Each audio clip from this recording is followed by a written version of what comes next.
What do you all think about the IMAX debacle between Tom Cruise losing IMAX screens for MI Dead Reckoning Part 1 week after its release to Christopher Nolan's Oppenheimer? Change the date. If it's that important, change the date of your movie release. Yeah, they should push the date up.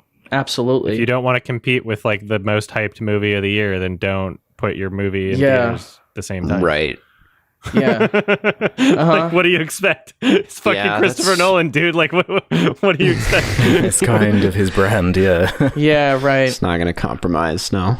Mm-hmm. They should definitely move it up to like the 4th of July, because I don't think there's much coming out like early July. I mean, I could be wrong, but it's like so crowded because it's like there's that Mission Impossible movie, Oppenheimer, and Barbie all in like one weekend. I'm like, why don't we just push it up? All there is after that is like Teenage Mutant Ninja Turtles. Like, just spread it out a bit.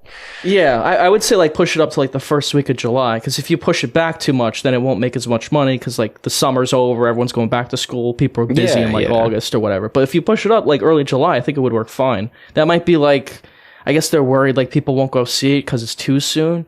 But they're kind of in a bad spot, because like June is fucking packed with movies. There's like a ton of movies out right now, so it can't come out like now. There's like Little Mermaid and Flash and Spider-Man and like there's like Transformers. So like I think early July would work fine for it if it was like my decision. But after Oppenheimer, I mean Oppenheimer's going to be, I think that's going to be like one of the most successful movies of the year, even more so than Mission Impossible. Even if it's bad, it'll be. I think it'll be fine, but it's like, how many times can like it be Tom Cruise's summer? Like it was his summer last year with Top Gun, right? And like Mission Impossible, they're good, but it's like I don't know if they're gonna top Fallout. And also, it's like I'm getting kind of sick of like the Tom Cruise like stunt every movie. Like, oh, he look at it like he tries to kill himself this way in this movie, and like he jumps off a cliff. Is that why it's a 2-part thing? Because it's like the last one they can get out of him, and it's like, okay, we can maybe get 2 more, make it 2 parts. It's like his final hurrah. Yeah. Maybe they could push it back a little more to like the fall or like around Christmas time. That could work for it too. But I just don't think it's a good idea. I don't think people are as hyped for it as he thinks they are.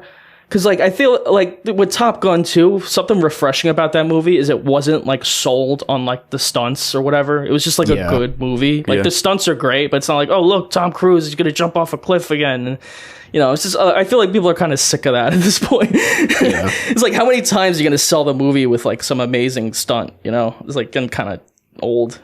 I don't know. Yeah, we'll see how it comes Maybe together. that's just me. Yeah, it's an interesting like situation. It reminds me like when Tarantino was like upset with like the Hateful Eight. I think it was like, was it Hateful Eight? Yeah. It was with Disney, wasn't it? He was beefing. Yeah. Yeah, with Star Wars. That was so funny. Yeah.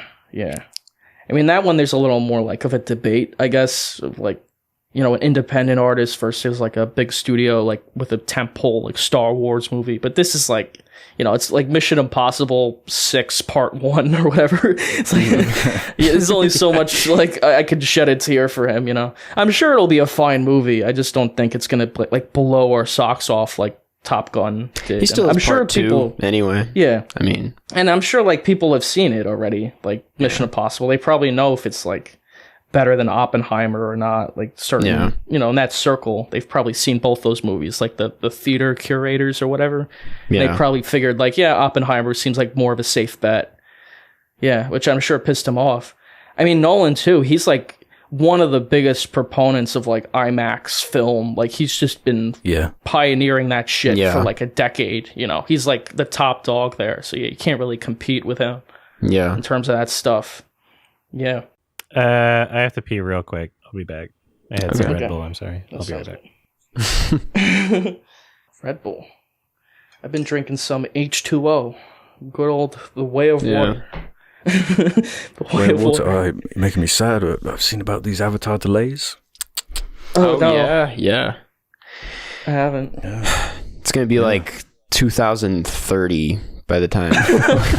It's gonna be another 12 years. Fuck. Yeah. If it's gonna be lava Na'vi next, then it'll be what other environments are there? I'm sure it'll be cool. Desert. Oh no, it's Dune, I guess. He's 68 years old. I'm just like, He's still got so much in him. Yeah. It's crazy. Gotta respect it. But I mean, I love that new one. I thought the new one was great. I really enjoyed it. It's on. I was surprised. Yeah. I wasn't like a big Avatar head, so I like, caught up, and I was like lukewarm about the first one, but then again, I like wasn't there. I'm back. Hello. Yeah, sure. At the time, like the first Avatar was like amazing. Yeah. There was actually like more of a response to that one probably than this new one, but this new one still did great. I love the new one. It's on Disney Plus now. Yeah, so I'm probably watch that again.